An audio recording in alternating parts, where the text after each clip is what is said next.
Hey all, welcome to another video. ഇന്ന് നമ്മൾ discuss ചെയ്യാൻ പോകുന്നത് സ്റ്റാർ ഹെൽത്തിൻ്റെ യങ് സ്റ്റാർ ഹെൽത്ത് ഇൻഷുറൻസ് പോളിസിയാണ്.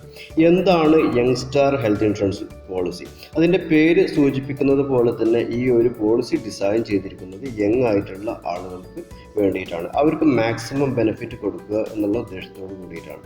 സാധാരണ ഒരു ഹെൽത്ത് ഇൻഷുറൻസ് പോളിസി ഡിസൈൻ ചെയ്തിരിക്കുന്നത് എൻട്രി ഏജ് മിക്കവാറും 90 ദിവസമുണ്ട്. ജനിച്ച് 90 ദിവസം കഴിഞ്ഞ് ഏകദേശം 55 വയസ്സ് വരെയുള്ള കാലയളവിലുള്ള ആർക്കും ജോയിൻ ചെയ്യാൻ പറ്റാവുന്ന രീതിയിലാണ്. അതുകൊണ്ട് തന്നെ ഈ ഒരു റേഞ്ചിൽ വരുന്ന എല്ലാവരുടെയും റിസ്ക് മാനേജ് ചെയ്യാൻ പറ്റുന്ന രീതിയിലായിരിക്കും. കാരണം നമുക്കറിയാം, ഏകദേശം ഒരു 40 വയസ്സ് കഴിഞ്ഞാൽ തന്നെ ആളുടെ അസുഖങ്ങളുടെ സ്റ്റാർട്ടാകും. അതുപോലെ തന്നെ ജനിച്ച് ഒരു 10-18 വയസ്സാവുന്നവരെ വരെയും ആളുകൾക്ക് റിസ്കിൽ ഉൾപ്പെടാൻ, കുട്ടികളാകുമ്പോൾ പല ആക്സിഡൻറ്റും പല അസുഖങ്ങളൊക്കെ വരാനുള്ള സാധ്യതകളുണ്ട്.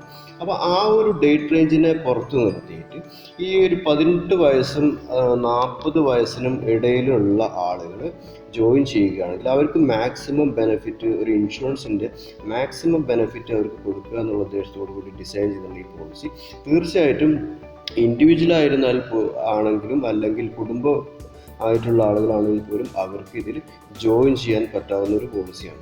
അപ്പോൾ അവർക്ക് മാക്സിമം ഇൻഷുറൻസിൻ്റെ ബെനിഫിറ്റ്സ് കിട്ടുകയും ചെയ്യും.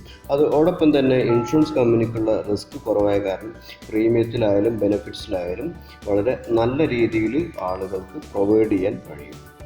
ഇനി ഈ പോളിസിയുടെ ഡീറ്റെയിൽസിലേക്ക് നമുക്കൊന്ന് ചെറിയ രീതിയിൽ കാര്യങ്ങളൊക്കെ നോക്കാം. ഒരുപാട് ഇൻഡെപ്ത് ആയിട്ട് ഡീറ്റെയിൽക്ക് പോകാൻ നമുക്ക് കഴിയില്ല. ഇൻഷുറൻസ് പോളിസിയിൽ പറയുന്ന പല ടേംസും കാര്യങ്ങളൊക്കെ അറിയാവുന്ന ആളുകൾക്ക് മനസ്സിലാക്കാൻ കൂടുതൽ എളുപ്പമായിരിക്കും. അല്ലാത്തവർ ബേസിക്കലി ഒരു ഇൻഷുറൻസ് എന്താണ്, അതിൻ്റെ ഫീച്ചേഴ്സ് എന്താണ് എന്നുള്ള വീഡിയോസൊക്കെ ഞാൻ ചെയ്തിട്ടുണ്ട്. അത് റെഫർ ചെയ്തിട്ട് ഇത് കാണുമ്പോൾ ചിലപ്പോൾ കൂടുതലായിട്ട് മനസ്സിലാക്കാൻ കഴിയും. ഈ പോളിസി എന്ന് പറയുന്നത് ഇൻഡിവിജ്വൽ ആയിട്ടുള്ള ഒരാൾക്ക് വേണമെങ്കിൽ ഒരാൾക്കും എടുക്കാം, അല്ലെങ്കിൽ ഫാമിലി ആയിട്ട് ഉള്ള ആളുകൾക്കും എടുക്കാം. പക്ഷെ എൻട്രി ഏജ് 18 വയസ്സിനും പിന്നെ 40 വയസ്സിനും ഇടയിലായിരിക്കണം. അപ്പോൾ ഒരു ഇൻഡിവിജ്വൽ ആണെങ്കിൽ 18 വയസ്സ് 40 വയസ്സ്. പക്ഷേ അവർക്ക് ഡിപ്പെൻഡൻറ്റ് ചൈൽഡ് ഉണ്ട് എങ്കിൽ അവർക്ക് 91 ഡേയ്സ് മുതൽ 25 വർഷം വരെ ഈ ഫാമിലി പോളിസി ആണെങ്കിൽ അതിൻ്റെ കൂടെ അവരിനെ ആഡ് ചെയ്യാവുന്നതാണ്. ഇനി ഇതിലുള്ള 40 വയസ്സ് വരെയാണ് എൻട്രി ഏജ് എന്ന് പറഞ്ഞാൽ അതിനർത്ഥം 40 വയസ്സ് കഴിഞ്ഞാൽ ഈ പോളിസി നിർത്തണം എന്നല്ല. അവർക്ക് ലൈഫ് ലോങ് ആയിട്ട് ഈ പോളിസി കണ്ടിന്യൂ ചെയ്ത് പോകാം. അവർ പോളിസി വാങ്ങുന്ന സമയത്ത് അവരുടെ വയസ്സ് മാക്സിമം 40, മിനിമം 18 ആയാൽ മതി. ഇനി ഒരാൾ ഇൻഡിവിജ്വൽ പോളിസി വാങ്ങി എന്ന് വെച്ച് അദ്ദേഹം കല്യാണം കഴിക്കാൻ തീരുമാനിച്ചു, അല്ലെങ്കിൽ കല്യാണം കഴിച്ചിട്ടുണ്ടെങ്കിൽ അവരെയും ഇതിൽ ഉൾപ്പെടുത്താം. അതുകൂടാതെ ഒരു ഡിപ്പെൻഡൻറ്റ് ചൈൽഡ്, അത് ബർത്ത് ചൈൽഡ് ആയാലും ശരി, അഡോപ്റ്റ് ചൈൽഡ് ആയാലും ശരി, അവരെയും ഇതിൽ ഉൾപ്പെടുത്താവുന്നതാണ്. സാധാരണ പോളിസി ടേം വരുന്നത് 1 വർഷത്തേക്കുള്ള പ്രീമിയം അടക്കം, അല്ലെങ്കിൽ 2 വർഷത്തേക്കുള്ള പ്രീമിയം നമുക്ക് ഒന്നിച്ചും അടക്കാം. ഇത് കൂടാതെ ഇതിൻ്റെ യങ്സ്റ്റാർ ഇൻഷുറൻസ് പോളിസിയുടെ മറ്റൊരു പ്രത്യേകത എന്ന് പറയുന്നത് നമുക്കിത് ഇൻസ്റ്റാൾമെൻ്റ് ആയിട്ടും ഈ പോളിസി എടുക്കാവുന്നതാണ്. അതായത് monthly, quarterly, half yearly, once in every 2 years, ആ ഒരു രീതിയിലൊക്കെ ഇതിൻ്റെ ഇൻസ്റ്റാൾമെൻ്റ് ആയിട്ട് നമുക്ക് ഈ പോളിസി എടുക്കാം. അതുകൂടാതെ ഈ പോളിസിക്ക് യാതൊരു തരത്തിലുള്ള മെഡിക്കൽ ചെക്കപ്പും ആവശ്യമില്ല. ടെലിമെഡിക്കൽ ചില സാഹചര്യങ്ങളിൽ ഉണ്ടാകും. അതല്ലാണ്ട് നമ്മൾ പോയിട്ട് ലാബിൽ പോയിട്ട് ബ്ലഡ് കൊടുത്തും മറ്റുള്ള ടെസ്റ്റുകളൊന്നും ഇതിൽ ആവശ്യമില്ല. പിന്നെ ഈ ഒരു പോളിസി നമുക്കുള്ളത് 3 ലക്ഷം മുതൽ 1 കോടി വരെ ഇതിൻ്റെ സം അഷ്യൂർഡായിട്ട് നമുക്ക് എടുക്കാം. അത് ഫാമിലി ആയിട്ടാണ് നമ്മൾ പോളിസി എടുക്കുന്നതെങ്കിൽ മിനിമം 5 ലക്ഷവും, ഇൻഡിവിജ്വൽ ആയിട്ടാണ് പോളിസി എടുക്കുന്നതെങ്കിൽ മിനിമം 3 ലക്ഷവും, മാക്സിമം നമുക്ക് ഇത് 1 കോടി വരെ എടുക്കാം. ഇത് 2 തരത്തിലുള്ള പ്ലാനുകൾ വരുന്നുണ്ട്. ഒന്ന് സിൽവർ പ്ലാൻ, 2 ഗോൾഡ് പ്ലാൻ. ചില ഫീച്ചേഴ്സുകൾ ഗോൾഡ് പ്ലാനിൽ കൂടുതലായിട്ട് ലഭിക്കും.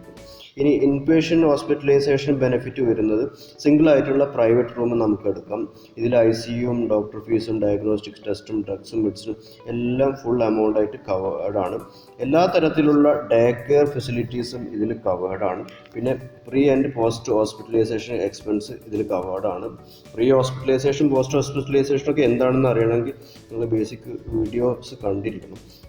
നമ്മൾ ഹോസ്പിറ്റലിൽ പോകുന്നതിൻ്റെ മുമ്പുണ്ടാകുന്ന 60 ദിവസം വരെ മുമ്പുണ്ടാകുന്ന ചിലവുകളും ഹോസ്പിറ്റലിൽ നിന്ന് വന്നതിന് ശേഷം 90 ദിവസം ഉണ്ടാകുന്ന ചിലവുകളാണ് pre and post hospitalisation expense എന്ന് പറയുന്നത്.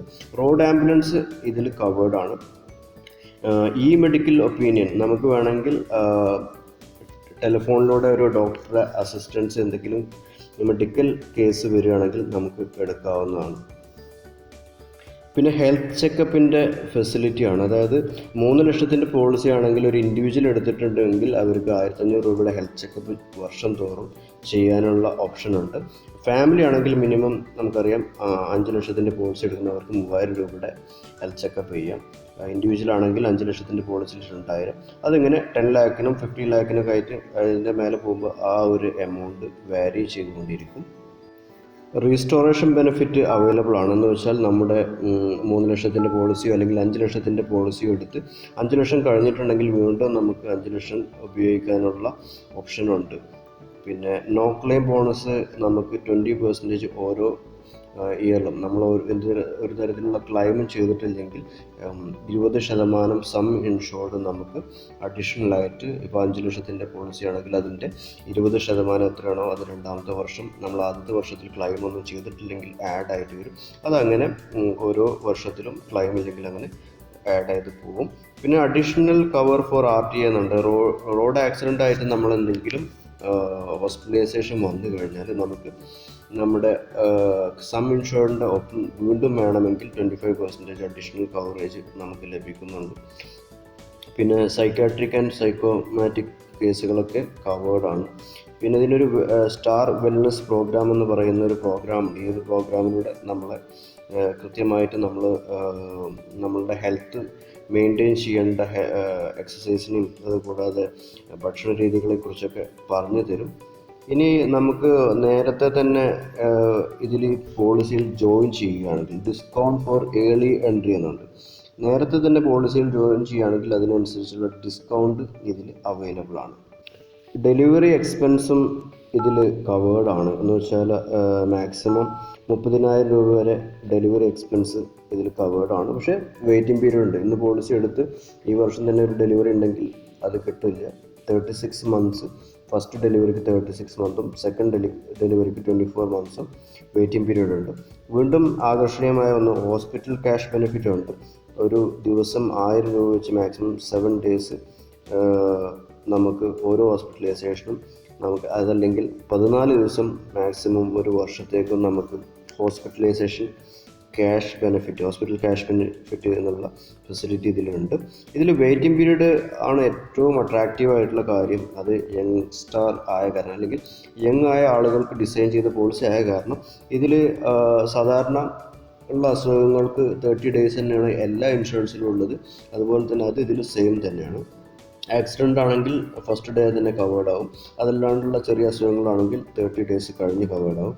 അതല്ലാണ്ടുള്ള ക്രിട്ടിക്കലായിട്ടുള്ള പ്രോബ്ലംസ് ആണെങ്കിൽ സാധാരണ എല്ലാ പോളിസിയിലും 2 വർഷമാണ്. പക്ഷേ യങ്സ്റ്റാർ പോളിസിയിൽ 12 മാസത്തെ വെയിറ്റിംഗ് പീരീഡ് മാത്രമേ ഉള്ളതെന്നുള്ളത് വളരെയധികം അട്രാക്റ്റീവായ കേസാണ്. നമ്മുടെ ഒരു ക്ലയൻറ്റിന് കഴിഞ്ഞ ദിവസം 1.5 വർഷം കഴിഞ്ഞിട്ടൊരു റിക്വയർമെൻറ്റ് വന്നു. പക്ഷേ അവർക്ക് സാധാരണ പോളിസി ആയ കാരണം അതിൽ 2 വർഷത്തെ വെയിറ്റിംഗ് പീരീഡ് ഉള്ള കാരണം അവർക്കത് കവേർഡ് ആയിട്ടില്ല. പക്ഷേ ഈ ഒരു പോളിസി ആയിരുന്നു അവർ എടുത്തിരുന്നെങ്കിൽ അവർ യങ് 40 ഏജിന് താഴെയുള്ള ആളാണ്. അവരിതാണ് എടുത്തിരുന്നെങ്കിൽ അവർക്കത് അവൈൽ ചെയ്യായിരുന്നു. പിന്നെ പ്രീ എക്സിസ്റ്റിങ്ങിന് സാധാരണ പോളിസികളിലൊക്കെ സ്റ്റാൻഡേർഡ് ആയിട്ട് 4 വർഷത്തെ വെയിറ്റിംഗ് ആണുള്ളത്. ചില പോളിസികൾ 2, 3 ചില പ്രത്യേക കണ്ടീഷൻസിൽ വെയിറ്റിംഗ് പീരീഡ് ഉണ്ട്. പക്ഷേ ഈ ഒരു യങ്സ്റ്റാർ പോളിസിയിൽ ആകെ 12 മാസത്തെ വെയിറ്റിംഗ് പീരീഡ് മാത്രമാണ് പഴയ നിലവിലുള്ള അസുഖങ്ങൾക്ക് ഉള്ളത്. ഇത്രയൊക്കെയാണ് ഈ പോളിസിയുടെ ഡീറ്റെയിൽസ്. ഇനി പോളിസിയുമായിട്ട് ബന്ധപ്പെട്ട് നിങ്ങൾക്ക് ബൈ ചെയ്യാൻ താല്പര്യമുണ്ടെങ്കിൽ എൻ്റെ നമ്പറിൽ കോൺടാക്റ്റ് ചെയ്യാം. ജനറലായിട്ടുള്ള ഡൗട്ടുകളാണെങ്കിൽ ദയവ് ചെയ്തിട്ട് ഇവിടെ വീഡിയോക്ക് താഴെ കമൻറ്റ് ചെയ്യുക. അതിനനുസരിച്ച് റിപ്ലൈ ചെയ്യാൻ ശ്രമിക്കുന്നതായിരിക്കും. Thank you for watching. Keep listening. Please subscribe. Please share and support me. Thank you all.